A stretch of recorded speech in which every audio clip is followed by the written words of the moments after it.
Ah, o pinguim imperador. Esse ser absolutamente humilde que, quando a comida acaba, simplesmente desliga o corpo. Nada de desespero, nada de delivery, nada de geladeira aberta às 3 da manhã. Ele apenas reduz o metabolismo e fica bem, obrigado. Semanas sem comer e o bicho continua em pé, cuidando do ovo, no frio absurdo da Antártida. Você mal aguenta 2 horas sem lanche e ele está aí, tranquilo, como se jejum fosse hobby. E agora, senhoras e senhores, o casuar. Um pássaro que não voa, mas claramente não precisou disso para desenvolver um ego considerável. O animal salta mais de 1,5 metro de altura. 1,5 metro, com aquelas pernas de dinossauro e aquele topete ridículo na cabeça. Ele simplesmente decide que a gravidade é opcional. Academias inteiras vendem programas de treinamento para humanos atingirem isso. O casuar acorda e já faz isso antes do café da manhã. O albatroz, coitado, tem uma vida tão difícil. Passa os dias sobrevoando o oceano, aproveitando as correntes de vento. E quando bate o cansaço, ele dorme no ar, enquanto planando sobre o oceano. Você precisa de travesseiro, blackout, ruído branco e ainda reclama que não dormiu bem. O albatroz fecha os olhos em pleno voo sobre o Atlântico e acorda descansado. Mas com certeza é você quem tem uma rotina difícil.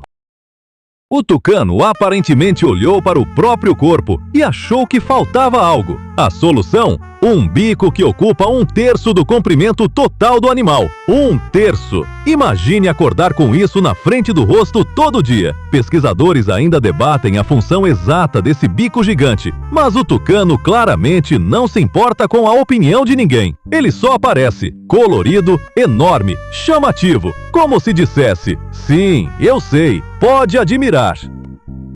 Por último, a coruja nevasca, que obviamente achou que enxergar no escuro já era básico demais. Ela foi além, consegue localizar presas escondidas embaixo da neve, usando apenas a audição. A presa está invisível, enterrada, em silêncio, e a coruja ainda assim sabe exatamente onde está. Você perde as chaves dentro da própria bolsa toda semana. Ela encontra um camundongo sob 30 centímetros de neve num campo aberto. A natureza claramente não distribuiu as habilidades de forma igualitária. Ah, sim! O elefante marinho mergulha mais de 2.000 metros. 2.000! Como se o oceano inteiro não fosse suficiente e ele precisasse conferir pessoalmente o que tem lá embaixo. A pressão nessa profundidade esmagaria qualquer coisa com mau senso. Mas o elefante marinho vai lá mesmo assim, tranquilo, como quem desce ao mercado comprar pão. Genial, completamente normal, nada demais. A baleia beluga consegue mover o pescoço em várias direções, porque suas vértebras não são fundidas. Que privilégio! Enquanto você vira o corpo inteiro só para ver quem te chamou, a beluga gira a cabeça com elegância e te olha com aquela expressão de superioridade. Evoluiu com o pescoço articulado e ainda tem a cara de pau de parecer feliz com isso. Parabéns para ela, sério mesmo! O morcego pescador captura peixes usando as patas. As patas! Não desenvolveu anzol, não aprendeu a usar rede, não pediu delivery. Simplesmente mergulha as garras na água e pesca como se fosse a coisa mais óbvia do mundo para um animal que tecnicamente voa e usa ecolocalização para tudo. Mas não, as patas resolvem. Criatividade zero, eficiência máxima, desconcertante. O lobo-guará come frutos e, ao fazer isso, espalha sementes pelo cerrado. Então, basicamente, ele está comendo e, sem querer, reflorestando o Brasil inteiro. Não planejou, não se voluntariou, não ganhou nenhum prêmio ambiental, só estava com fome e virou herói ecológico por acidente. A gente passa anos tentando ser sustentável e o lobo-guará salva o ecossistema mastigando lobeira numa tarde qualquer.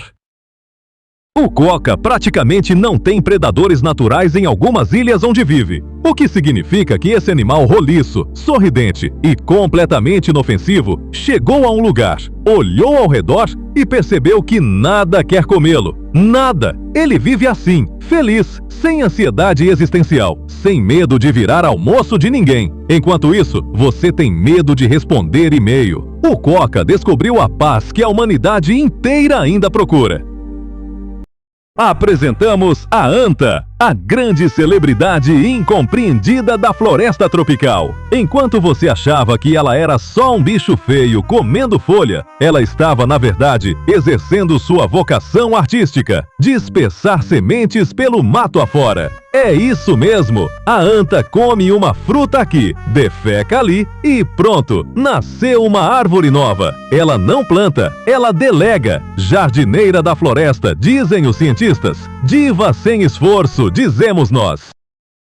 Agora conhecemos o canguru vermelho, que claramente nunca ouviu falar de pernas. Enquanto o resto do reino animal se contenta com 2 ou 4 membros para se locomover, esse senhor achou que 5 era o número certo. A cauda, grossa e musculosa, vira uma quinta perna quando ele caminha devagar. Devagar, repare bem, porque quando corre, ele dispensa a cauda e some no horizonte. Mas caminhando, drama total. 5 apoios, um rei. O esquilo voador entrou na reunião de evolução e pediu asas. A natureza disse não. Ele insistiu. A natureza, sem paciência, jogou uma membrana de pele entre os braços e as pernas e mandou ele se virar. E ele se virou muito bem, obrigado. Agora, plana entre árvores com uma elegância que, francamente, envergonha qualquer outro esquilo. Não voa de verdade, claro, mas conta para todo mundo que voa. Influencer da floresta. O pangolim é um animal que resolveu que o mundo não merecia sua presença. Qualquer ameaça, qualquer barulho suspeito, qualquer olhar torto, e ele fecha o corpo inteiro numa bola perfeita de escamas afiadas. Pronto, problema resolvido. Ele não foge, não luta, não negocia, simplesmente some dentro de si mesmo. É o introvertido máximo da fauna mundial. Psicólogos estudam esse comportamento há anos. Nenhum deles conseguiu fazer o mesmo em reunião de segunda-feira. Por fim, a fossa, criatura de Madagascar que decidiu que árvore era chão, só na vertical. Sobe troncos com uma facilidade absurda, graças a tornozelos que giram quase 180 graus. Desce de cabeça para baixo, como se isso fosse completamente normal, porque para ela é predadora ágil, solitária e completamente sem noção das leis da gravidade. Se a fossa soubesse que existe academia de ginástica, ela processaria todos os instrutores por plágio.